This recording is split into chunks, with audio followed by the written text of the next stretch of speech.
Death toll climbs to 146 in Hong Kong apartment complex fire, Beijing warns against protests. The death toll in the blaze that consumed an apartment complex in Hong Kong rose to 146 on November 30, cementing the disaster as one of the city's worst in history as mourners gather and leave flowers at a makeshift memorial. The Hong Kong Police Disaster Victim Identification Unit is meticulously sifting through the Wong Fuk Court complex and finding bodies in apartment units and on rooftops, according to Ching Ka-chun, the officer in charge. He told reporters that while the buildings are still structurally stable, the search has been slow. It is so dark inside, and because of the low light, it is very difficult to do the work, especially in places away from the windows, he said while still wearing his white coveralls, a hard hat, and a respirator. Cheng said that search teams have searched 4 of the 7 apartment blocks. Sang Shukin, the head of the Hong Kong Police Casualty Unit, said the most recent searches uncovered another 30 bodies. Firefighters had previously discovered 12 of them but had been unable to recover them. Additionally, another 100 people are unaccounted for, and 79 were left with injuries, Sang added. Mourners and well-wishers gathered at the scene of the disaster on Sunday, bowing, offering short prayers, and leaving handwritten notes and flowers. This really serves as a wake-up call for everyone, especially with these super high-rise buildings, Lian Shujing told the Associated Press after waiting in a line of hundreds to leave flowers at the makeshift memorial.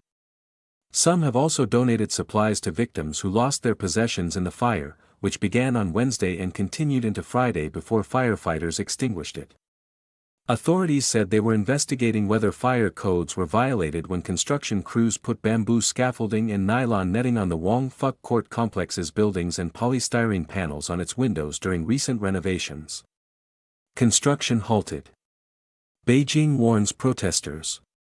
Work on 28 other building projects by the same contractor, Prestige Construction and Engineering Company, has been immediately suspended amid safety audits, Hong Kong officials announced late on November 29. The 5-alarm fire at Wong Fuk Court, Taipei, exposed serious deficiencies of PCNE in site safety management, including the extensive use of foam boards to block up windows during building repairs, the government said in a statement. Local police arrested 3 men on suspicion of manslaughter the day after the blaze began. 2 were directors of a construction company, and the other was an engineering consultant. Police have not yet publicly identified the construction firm by name.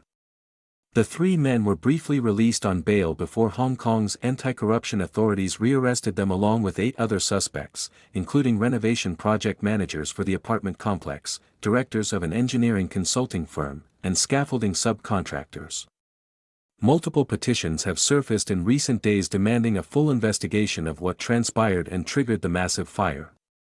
China's National Security Authority issued a warning on November 29, threatening to take a hard stance against any disruptive actions resulting from the disaster. It warned individuals not to use the fire to plunge Hong Kong back into the chaos of 2019, when pro-democracy protesters challenged the Chinese Communist Party's regime, leading to a political crisis.